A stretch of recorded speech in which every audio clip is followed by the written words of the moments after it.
Janelle, what happened when you told John that you were pregnant? I was upset that I was pregnant, and I was scared to tell him, but I just told him, and he was happy, and he took the picture of me. So, I can't, he said, I'm sorry, I'm so upset. He said there was at that time he was happy, but I didn't hear from him for like a month, and he suddenly didn't want me at the house. I had to meet him down the mountain in the San Fernando Valley in the car, where he told me he had somebody who lived up in the mountain who could adopt our baby. Janelle, did you tell John in New York that you were using protection before you had sex with him? I don't remember specifically, but I do know that I was using protection. Janelle, I gotta ask you a question. Why, almost 30 years later, does it matter to you that John acknowledged you or put his name on your son's birth certificate? Because he after seems all so these years have gone. It's not about me, it's about my son. He needs his dad, and since this— But don't they have a good relationship now? Oh, yes, and in fact, since John has been in his life, my son is the little boy I remember him. He used to be such a giggly, happy little boy, and okay, but you're not answering my question. If they have a good relationship now, why does it matter to you 30 years later that his name goes on your son's birth certificate? No, I don't want money. I've never gotten any money, and it's not about money. Answer the question.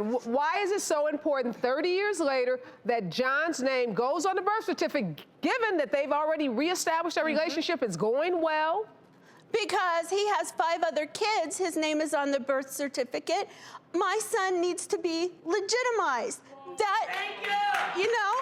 Does your son, is that what you feel, or what does your 28-year-old son feel about this? Well, my son doesn't want to be rejected by his dad. But does your son want John's name on his birth Yes, he certificate? does, but he doesn't want to make any trouble. She was living with her husband, and his name was on the birth certificate.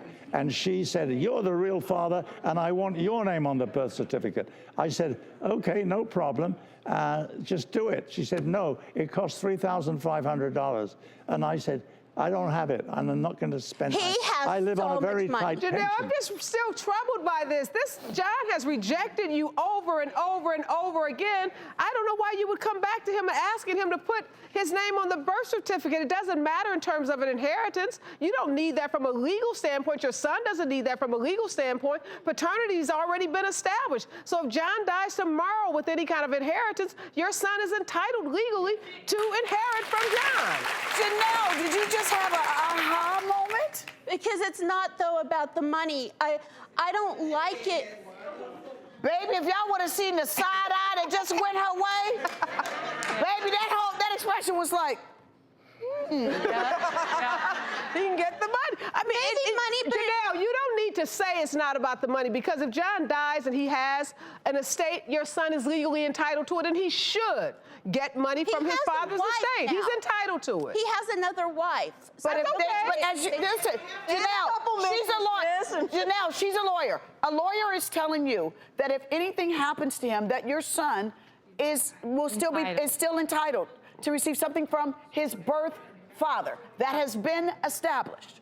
Yes. So now tell us, in light of that, why is that name on the birth certificate so important? Because it's a lie on the other father is a lie. If you look, Well, you created the lie. You told the lie, Yeah. Janelle. You put it on his birth certificate. and I'm trying to fix it. I don't think this is about your son necessarily. I think it is a little bit about the money, and I think it's a little bit about you. You've been feeling rejected from John this entire time, your entire relationship, and you want justice for you.